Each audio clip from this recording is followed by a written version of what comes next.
आज की कहानी घर की इज्जत।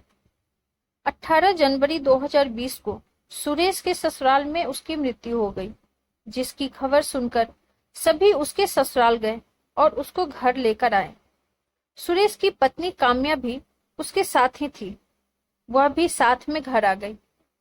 पूरे परिवार में मातम सा छा गया था। सुरेश, जो कि परिवार का सबसे बड़ा लड़का था, अपने चाचा ताऊओं में भी। फिर विधि पूर्वक उसका अंतिम संस्कार हुआ। तीसरे दिन उसके तीजे पर लोग एकत्रित हुए एवं सलाह करने लगे कि आगे क्या करें, क्योंकि उसके 5 बच्चे थे और सभी छोटे थे। काम्या की भी उम्र ज्यादा नहीं थी, तो काम्या को भी बुलाया गया और पूछा गया कि तुम क्या चाहती हो। यदि तुम चाहो तो हम तुम्हारा पुनर्विवाह भी कर देंगे, जो तुम चाहोगी वो ही होगा। किंतु काम्या ने साफ इनकार कर दिया और कहा कि मैं यहीं रहूंगी और खुद काम करके खाऊंगी। उसकी इस बात पर सभी को हर्ष व गर्व की अनुभूति हुई। सुरेश के छोटे भाई रमेश, जो कि विवाहित था और 2 बच्चों का पिता भी था, उसने जिम्मेदारी ली कि यदि कोई समस्या हो तो मैं जिम्मेदार हूँ।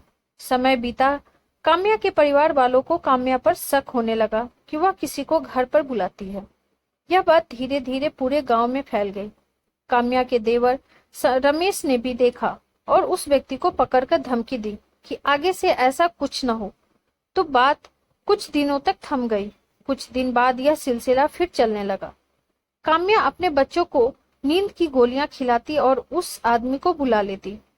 इस बात पर रमेश ने लोगों को इकट्ठा किया और काम्या के प्रति जो उसकी जिम्मेदारी थी उसको वापस लिया। तो लोगों ने काम्या को बुलाया, उसे दोबारा बात पूछी तो उसने माफी मांग ली।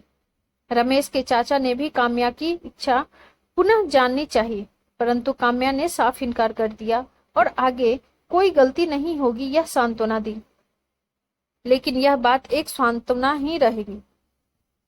फिर एक दिन रात में करीब 10 साढ़े 10 बजे रमेश का फोन उसके चाचा के लड़के मिस्टर कुमार के पास आया।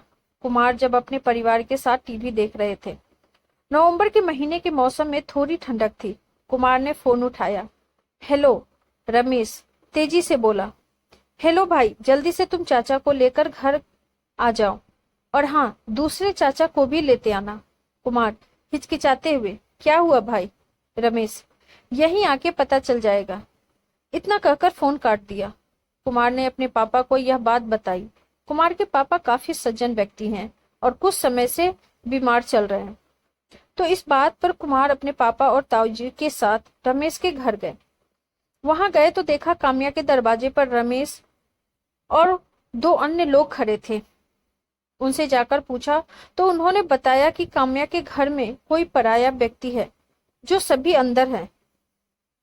यह बात सच थी। यह देखकर सबका खून खौल गया, और ऐसा होना स्वाभाविक भी है, क्योंकि बहू घर की इज्जत होती है और उस पर कोई हाथ डाले तो क्या करे। तो सभी ने मिलकर उस व्यक्ति की धुनाई कर दी, और करते भी क्या। काम्या उसे छुड़ाने का प्रयास करती रही और कह रही थी कि छोड़ दो, एक बार इसकी बात तो सुन लो। कुमार ने लोगों को रोका और उस व्यक्ति ने आने का कारण पूछा तो उसने कहा कि मैं काम्या को रखना चाहता हूँ। ये सुनकर सभी सन्न रह गए।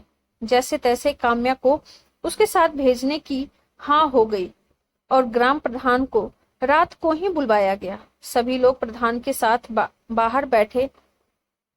काम्या, जो कि अंदर कमरे में थी, ने पुलिस को फोन कर दिया।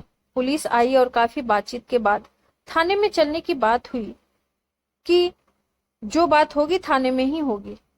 तो कुमार के पापा रमेश तथा वो पराया आदमी भी पुलिस के साथ गया। सुबह को सभी लोग थाने में गए। उस आदमी के परिवार को भी बुलवाया गया।